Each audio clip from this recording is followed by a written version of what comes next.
स्वागत है आप सभी का आइडियल इंस्टीट्यूट किशनपुर में। तो आज का जो क्लास है वह है क्लास 10th का हिंदी चैप्टर 2 जो सभी सब्जेक्टिव प्रश्न कराने वाले हैं। उसके बाद इस सेशंस का अंतिम क्लास जो होगा वह ऑब्जेक्टिव का होगा। और आज जो है सिर्फ और सिर्फ सब्जेक्टिव प्रश्न पर हम बात करने वाले हैं। तो सभी दोस्तों अच्छे से ध्यान दें, क्योंकि आपके मैट्रिक एग्ज़ाम में सबसे काफ़ी महत्वपूर्ण जो होता है वह हिंदी, संस्कृत और मैथ होता है। ये तीनों सब्जेक्ट आपके एग्ज़ाम में 100 दिला सकता है। और यह है 20 के दांत। यह है 20 के दांत और इसका लेखक जो है वह है नलिन बिलोचन शर्मा जी। इसका लेखक जो है वह है नलिन बिलोचन शर्मा जी। 20 के दांत के लेखक जो है वह है नलिन बिलोचन शर्मा जी। और इसका जन्म जो हुआ था वह 18 फरवरी 1916 ईस्वी में और मृत्यु 12 सितंबर 1961 ईस्वी में हुआ था। कभी कभी लेखक का जन्म और मृत्यु भी पूछा जाता है आपके एग्ज़ाम में।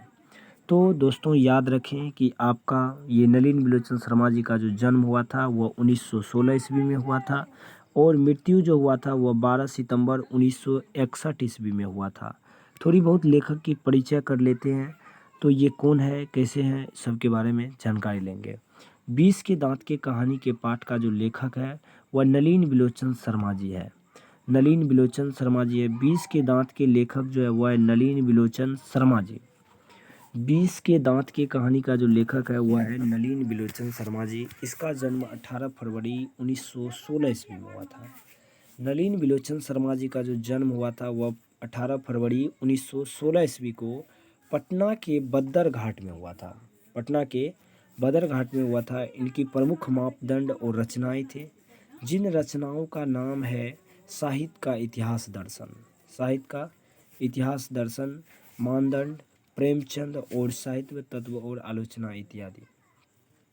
आपको अभी ये जो याद रखना है, इसकी प्रमुख रचनाएं हैं साहित्य का दर्शन, साहित्य का इतिहास दर्शन और मानदंड, प्रेमचंद और साहित्य तत्व पर आलोचना। साहित्य तत्व पर आलोचना।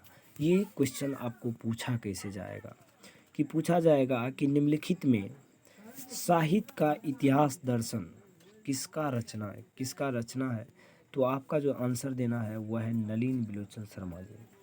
नलिन बिलोचन शर्मा जी का जो लेख है, यानी कि जो इसका प्रमुख रचनाएं हैं वह है इतिहास दर्शन, मानदंड, प्रेमचंद। अगर इस चैप्टर से कुछ पूछा जाए या ना पूछा जाए, लेकिन प्रेमचंद के बारे में कभी कभी पूछा जाता है कि प्रेमचंद जो कहानी है, रचनाएं हैं, वो किसके द्वारा लिखा गया है। तो वह नलिन बिलोचन शर्मा जी के द्वारा लिखा गया है। आगे चलते हैं। यह कहानी 20 के दांत। अब पूछा जाएगा कि 20 के दांत जो कहानी है, 20 के दांत क्या है। तो 20 के दांत जो है वह एक कहानी है जो अन्य कहानी से लिया गया है, अन्य कहानी नामक ग्रंथ से लिया गया है। 20 के दांत जो है वह एक कहानी है। इसमें प्रमुख बातें ये है कि सेन साहब के पास या सेन साहब के 5 पुत्री होती है। सेन साहब के अब इस कहानी का प्रमुख बातें ये है कि सेन साहब के 5 पुत्री होते हैं। सेन साहब के 5 पुत्री होती हैं, जिनका नाम होता है सीमा, रजनी, लाजो, शेफाली एवं आरती। कहानी सेन साहब के 5 पुत्री होती है, जिसका नाम है सीमा, रजनी, लाजो, शेफाली एवं आरती। अब कभी कभी ऑब्जेक्टिव में आपको पूछा जाएगा कि सेन साहब को कितने पुत्रियां थी। सेन साहब को कितने पुत्रियां थी। तो ये इसका जो आंसर होगा वह तो 5 होगा। लेकिन कभी कभी ये पूछा जाएगा कि निम्न में से कौन सेन साहब के पुत्री का नाम है। तो आपको ये भी याद रखना है कि सेन साहब की 5 बेटियां थी, 5 लड़कियां थी, जिसका नाम था सीमा, रजनी, लाजो, शेफाली एवं आरती था। एवं एक पुत्र था जिसका नाम है कासू। और इसी को लार प्यार से खोखा भी बोला जाता था।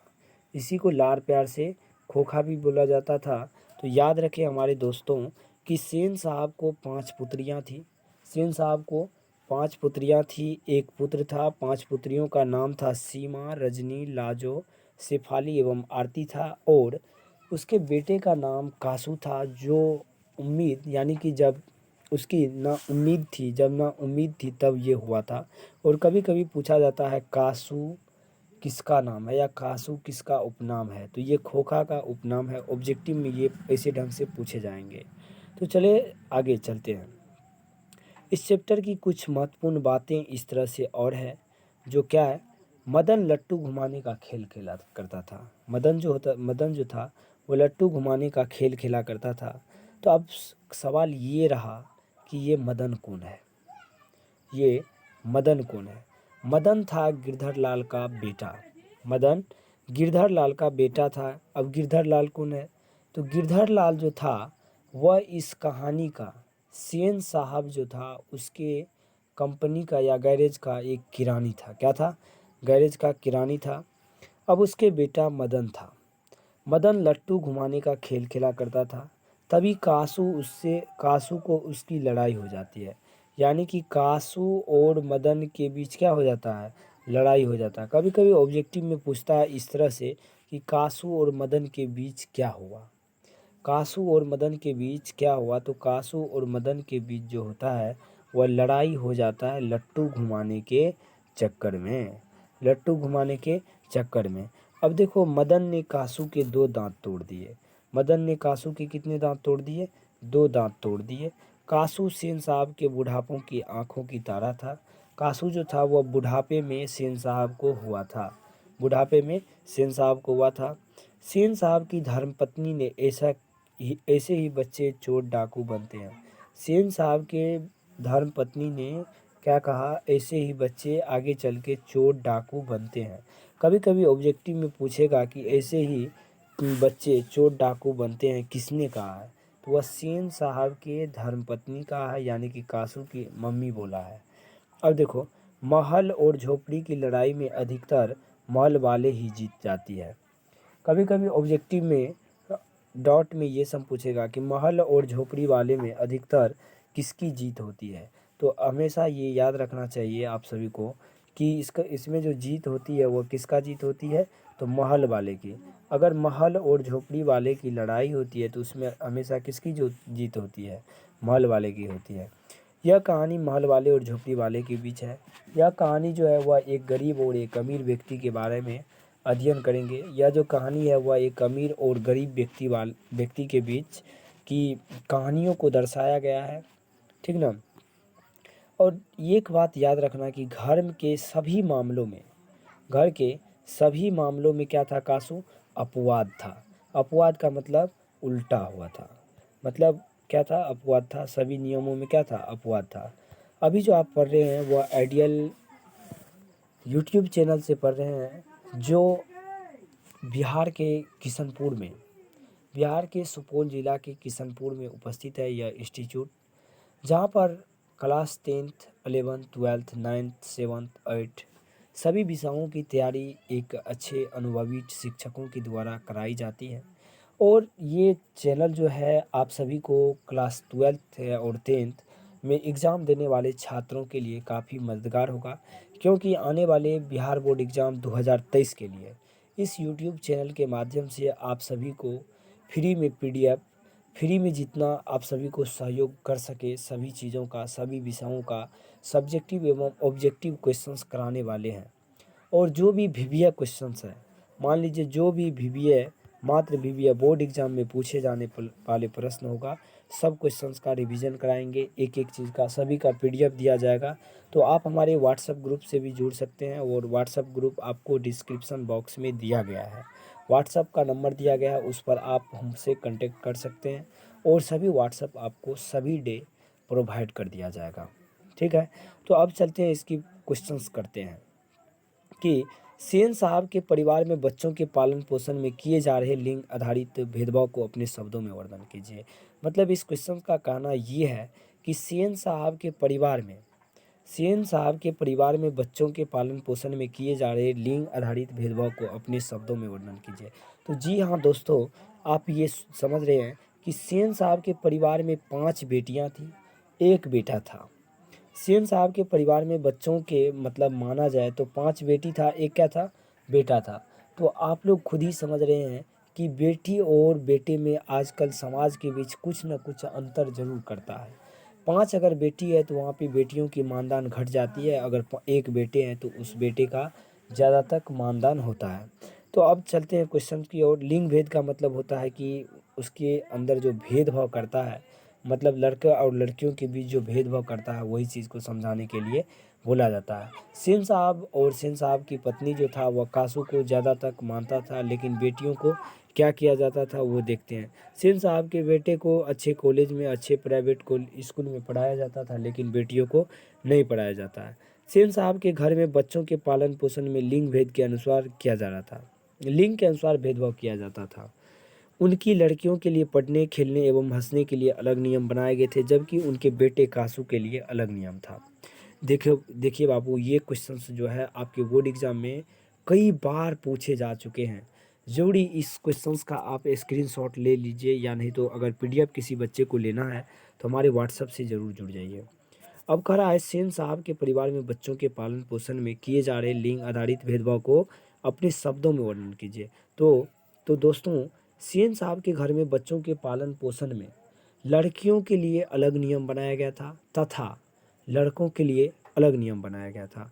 लड़कियों को खेलने, हंसने, बोलने, घूमने की अलग नियम था, लेकिन लड़कों के लिए अलग नियम था।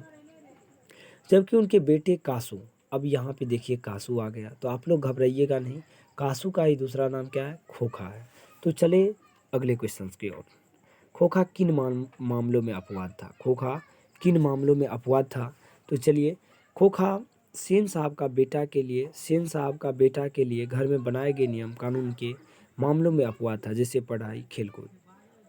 मतलब इसका मानना ये है कि हर एक नियमों में क्या था? खोखा अपवाद था। सेन साहब का बेटा के लिए जो घर में नियम बनाया गया था, उस नियम के लिए, उस कानून के लिए वह खोखा क्या था? अपवाद था। जैसे पढ़ाई, खेलकूद, ये सब में क्या था? अपवाद था, अलग था। अगला क्वेश्चन जो है बाबू ये है, सेन दंपति खोखा में कैसी संभावना देखते थे और उन संभावनाओं के लिए उन्होंने कैसी शिक्षा तय की थी? मतलब सेन दंपति खोखा में कैसी संभावनाएं देखते थे? मतलब सेन दंपति खोखा में कैसी संभावना देखा करते थे? मतलब ये आगे चल के क्या करेंगे ये बच्चे, उसके लिए वह उसी तरह की शिक्षा दिया करता था। अब चलते हैं, उसके लिए उसी तरह की शिक्षा उसको दिया जाता था। सेन साहब और उसकी पत्नी, सेन साहब, दंपति का मतलब होता है पत्नी, दंपति का मतलब पत्नी या धर्म पत्नी या साथ साथ निभाने वाले जो होते हैं उसी को दंपति कहते हैं। सेन साहब और उसकी पत्नी खोखा को इंजीनियर या बिजनेसमैन बनाना चाहते थे। ऑब्जेक्टिव में पूछेगा कि कई बार पूछा भी गया है, पूछेगा ही नहीं, पूछा ही जाएगा।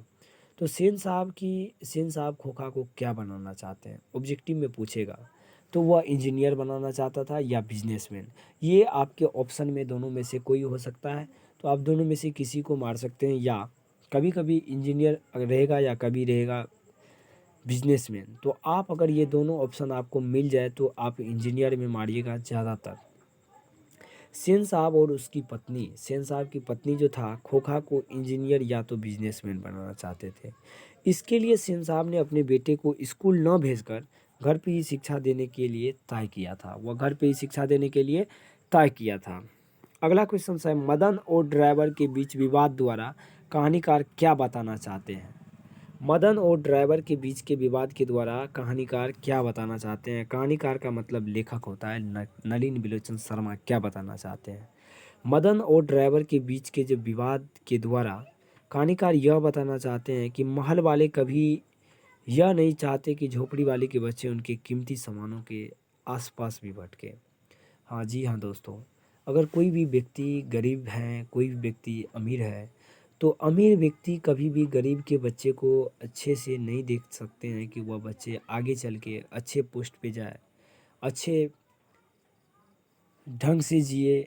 वह उसको ऐसा ही हमेशा दिमाग में रहता है, चलता है कि वह आगे चल के मेरा घर की काम करे, मेरी नौकरी करे। तो जी हाँ दोस्तों, अभी आपके पास मुसीबत है, आपकी ज़िंदगी है, अच्छे से पढ़ाई लिखाई करो। जो भी होता है, जिस तरह होता है, पढ़ने लिखने पर ध्यान दीजिए और आगे चल के कुछ अच्छा करने का प्रयास कीजिए। क्योंकि ज़िंदगी में ठोकर बहुत बार लगता है ज़िंदगी में। अगर उस ठोकर को आप अभी नहीं मानिएगा, अभी अगर एहसास नहीं कीजिएगा, तो आप ज़िंदगी में सफल नहीं हो सकते हैं। कहता है कि ज़िंदगी में सफल होना ज़रूरी है, ज़रूरी ही नहीं ज़रूरत है, क्योंकि ज़िंदगी है भाई, ज़िंदगी में हर एक चीज़ की ज़रूरत है। जैसे हम अपने सब क्या है, जो भी मैट्रिक इंटर हैं वह मिडिल क्लास के लोग होते हैं। क्या होते हैं? मिडिल क्लास के लोग होते हैं। उस मिडिल क्लास के लोग को पढ़ना ज़रूरी हो जाता है उसकी, क्योंकि उसकी ज़रूरत है। मिडिल क्लास के लोगों को पढ़ना ज़रूरी नहीं ज़रूरत हो जाते हैं। क्या बताएं हम तो।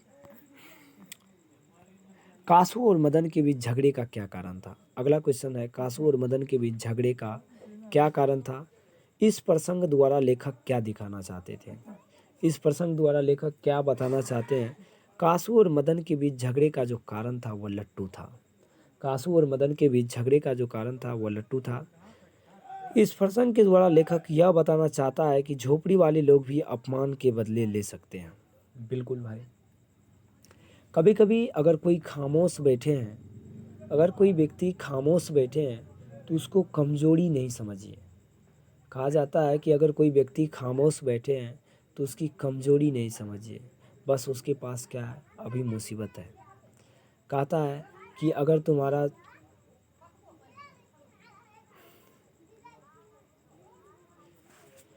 कासू और मदन के बीच झगड़े का जो कारण था लट्टू और घुमाने का खेल था।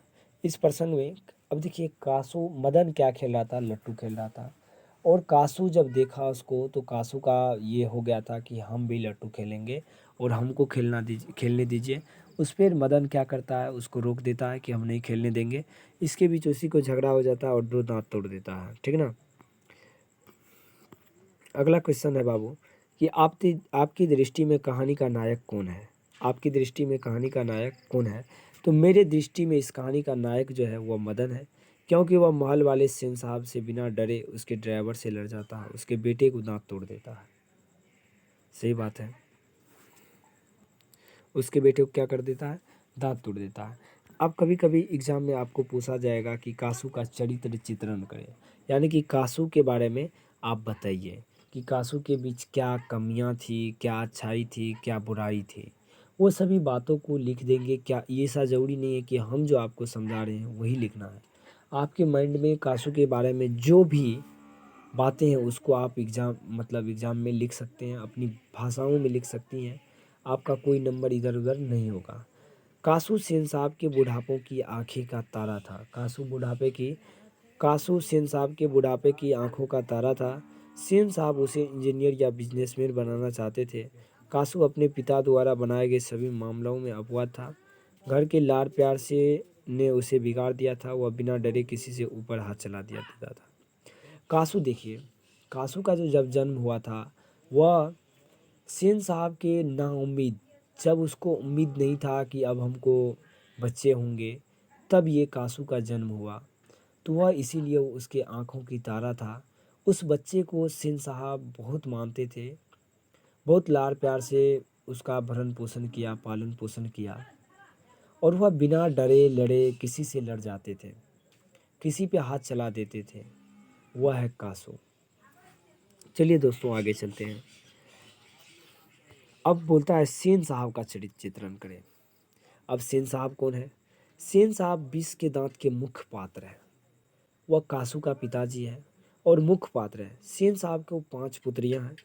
एक पुत्र है, वे अपने बच्चों के लिए घर पर अलग अलग नियम बनाए हैं। लड़कियों के लिए अलग नियम बनाए हैं और लड़कों के लिए अलग नियम बनाए हैं। वो अपने बेटे में बुढ़ापे का सहारा देखते हैं।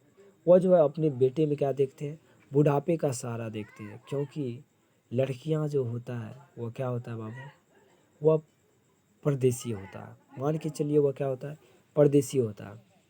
क्योंकि अगर ज़िंदगी में किसी पिताजी को उम्मीद रहता है तो एक बेटे से ही रहता है। क्योंकि बेटियों की शादी होने के बाद बेटियां ससुराल चले जाते हैं और बेटे रहते हैं जो उसके उम्मीद है, उसकी ज़िंदगी गुजारने के लिए उसके साथ साथ जीते हैं, उसके बातों को सुनने पड़ते हैं। ऐसा है हमारी दुनिया की रीत। आगे चलते हैं। मदन का चरित्र चित्रण करें। मदन का चरित्र चित्रण करें। देखिए बाबू, मदन 20 के दांत की कहानी के सबसे प्रमुख पात्र है। यह इस कहानी का नायक है। यह बिना डरे सेन साहब और ड्राइवर के बीच विरोध करता है। जब कासू इसके साथ गली में खेलने आता है तो मदन उससे लड़ाई करके 2 दांत तोड़ देता है। अब कुछ नहीं है, आपको ये भी लिख सकते हैं, मदन जो है गिरधर लाल के बेटे हैं, जो क्या होता है लट्टू खेलते हैं और उधर से कासू आता है। कासू जब झोल करता है कि हम भी लट्टू खेलेंगे तो उस पर मदन क्या करता है, उसको दांत तोड़ देते हैं। वो भी कितने दांत तोड़ते हैं, 2 तोड़ते हैं। ठीक है बाबू। अब देखिए अगला क्वेश्चन है मदन का हो गया, गिरधर लाल का चरित्र चित्रण करें। गिरधर लाल का चरित्र चित्रण करें। गिरधर लाल 20 के दांत के कहानी का मुख्य पात्र है। यह सेन साहब का किरानी और मदन का पिता है। गिरधर लाल जो है वह सेन साहब के किरानी है और मदन का पिता है। मदन के द्वारा सेन साहब के बेटे से लड़ाई करने पर गिरधर लाल को काम से निकाल दिया जाता है। तो दोस्तों इधर ध्यान दीजिए, गिरधर लाल जो है 20 के दांत की कहानी का मुख्य पात्र है। गिरधर लाल सेन साहब के किरानी है। सेन साहब किरानी है, सेन साहब के मतलब किरानी है गिरधर लाल, और मदन का पिता है। जो मदन के द्वारा कासू से लड़ाई करने पर गिरधर लाल क्या करता है, गिरधर लाल को नौकरी से हटा दिया जाता है। जो कभी वह क्या होता है बहुत उदास हो जाता है उसके बाद, और घर जाने के बाद मदन को क्या करता है, गले से लगा लेता है। मदन को गले से लगा लेता है। आगे चलते हैं क्वेश्चन की ओर बाबू। अगला क्वेश्चन ये है कि गिरधर लाल का चरित्र चित्रण करें। नलिन विलोचन शर्माओं की जीवनी को लिखे। नलिन विलोचन शर्माओं के जीवनी को लिखे, जो काफ़ी महत्वपूर्ण है। देखिए ये याद आपको रहना चाहिए क्योंकि इस पॉइंट से आपको ऑब्जेक्टिव, बिहार बोर्ड एग्जाम में ऑब्जेक्टिव इस पॉइंट से यहाँ से आएगा। अब कैसे आएगा ये चीज़ हम समझाते हैं आपको। नलिन विलोचन शर्मा जी का जन्म जो हुआ था 18 फरवरी 1916 ईस्वी में, और मृत्यु जो हुआ था 1961 ईस्वी में हुआ था। वे महान और विद्वान पंडित राम अवतार शर्मा के ज्येष्ठ पुत्र यानी कि बड़े पुत्र थे। नलिन विलोचन शर्मा जो था वह राम अवतार शर्मा के बड़े बेटे थे। उनके माता का नाम रत्नावती था। उनकी आरंभिक शिक्षा यानी कि पढ़ाई जो हुई थी वह पटना विश्वविद्यालय से हुई थी, और पटना विश्वविद्यालय से उन्होंने संस्कृत एवं हिंदी में एमए की है। वो हर प्रदास जैन कॉलेज, आरा विश्वविद्यालय, अंत में पटना विश्वविद्यालय के शिक्षक के रूप में कार्य किए, और इसकी कार्यकुशलता के लिए उन्हें अध्यक्ष भी बना दिया गया। ये रहा इसका प्रीवियस क्वेश्चन। और अब का रहा है कि लड़कियां क्या है। लड़कियां क्या है, कठपुतली है, और उनके माता पिता के इस बात पर क्या गर्व है। ये इस सब्जेक्ट का 5 नंबरा क्वेश्चंस यानी कि विविया क्वेश्चंस जो सप्रसंग व्याख्या करने के लिए दिया जाता है। तो हम इसको बोलेंगे प्रस्तुत पंक्ति जो है हमारे पाठ पुस्तक हिंदी पाठ के 20 के दांत के कहानी से लिया गया, जिसका लेखक नलिन विलोचन शर्मा जी है। इस पंक्ति के माध्यम से कवि यह बताना चाहते हैं, लेखक यह बताना चाहते हैं कि सेन साहब को 5 बेटियां थी। सेन साहब को 5 बेटियां थी और एक बेटे थे, जो लड़कियों और लड़कों के बीच काफ़ी भेदभाव करते थे। साथ ही पुरुष और स्त्री में लाचारी भी बताया गया। हम जानते हैं लड़कियां समाज की एक प्रमुख अंग है, लेकिन समाज इन परिस्थितियों में उन्हें खोखला बना रही है तथा दूसरी ओर गरीबी समाज को खाई में गिरा रही है, जो विष उत्पन्न कर रहा है। जो क्या कर रहा है, विष उत्पन्न कर रहा है। तो अपना सबको ये समझना चाहिए कि लड़का लड़की क्या होते हैं, सब समान होते हैं, और ये सचमुच कठपुतली की तरह है क्योंकि उनकी शारीरिक एवं मानसिक विकास का अभाव करता है। ठीक ना, ये आप स्क्रीनशॉट भी ले सकते हैं। आगे चलते हैं। खोखा के दुर्ललित स्वभाव के अनुसार ही सेनों ने ये सिद्धांतों को बदल दिया। खोखा का जो दुर्ललित स्वभाव के अनुसार ही सेन क्या किया, सिद्धांत को बदल दिया था। तो अब कहेगा संप्रसंग व्याख्या करें। तो आपको समझना चाहिए कि यह क्वेश्चन किस चैप्टर से है। आपको वहाँ पे ये तो नहीं लिखा रहेगा कि खोखा के दुर्ललित स्वभाव के अनुसार सेनों ने सिद्धांतों को बदल दिया। तो ये कहाँ से लिया गया है, तो ये लिया गया है बाबू यहाँ से, नलिन विलोचन शर्मा जो 20 के दांत कहानी है वहाँ से लिया गया है। ये आपको याद रहना है कि कहाँ से चैप्टर लिया गया है। तो देखते हैं आगे चल के। प्रस्तुत पंक्ति जो है हमारे पाठ हिंदी भाग 2 के गोधली से लिया गया है, जिसका लेखक है नलिन विलोचन शर्मा जी। इस पंक्ति के माध्यम से कवि यह बताना चाहते हैं कि सेन साहब को 5 लड़कियां थी। कितना लड़कियां थी? 5 लड़कियां थी और 1 लड़के थे। होने के बाद खोखा का जन्म हुआ जो उनके आँखों का तारा था। खोखा क्या था? आँखों का तारा था। जो सेन साहब का इकलौता पुत्र था जो स्वभाव से अच्छा नहीं था, उनके लिए कोई नियम कानून नहीं था। वह किसी भी चीज़ को ज़्यादा तोड़फोड़ ही करता था, जिससे दंपति को लगता था कि खोखा स्वभाव से इंजीनियर बनने का है। वह लाखों गलती करता था, फिर भी उनके लोगों ने खोखा के स्वभाव के अनुसार अपने सिद्धांत बदल दिया था। आगे क्वेश्चन है कि ऐसे ही लड़के आगे चल के गुंडे, चोर, डाकू बनते हैं। सप्रसंग व्याख्या करें। तो प्रस्तुत पंक्ति हमारे हिंदी के भाग 2 से लिया गया है, 20 के दांत से, जिसका लेखक है नलिन विलोचन शर्मा जी। इस पंक्ति के माध्यम से कवि यह बताना चाहते हैं कि सेन साहब की एक नई गाड़ी होती है जो नया मॉडल का 7500 में आई है। उसको मदन छूने का प्रयास करता है, जिसको देखकर ड्राइवर उसे झगड़ने लगता है तथा ड्राइवर मदन को धक्का देता है और रोबदारी के साथ कहता है, देखो मदन की माँ, फिर ऐसी हरकत नहीं करने देना। उसी समय सेन साहब के मुंह से निकलता है कि ऐसे ही लड़के चोर, डाकू और बदमाश बनते हैं। सेन साहब के मुंह से क्या निकलता है? ऐसे ही लड़के आगे चल के चोर, डाकू बनते हैं। हश्क व जमात में शामिल होने वाले। ठीक है दोस्तों, अगले क्वेश्चन अगले डे होगा। ढेर सारा समय हो गया है, वीडियो बड़ा हो जाएगा। तो मिलते हैं अगले क्लास की ओर। जय हिंद, जय भारत। आपकी एग्ज़ाम बेस्ट ऑफ लक।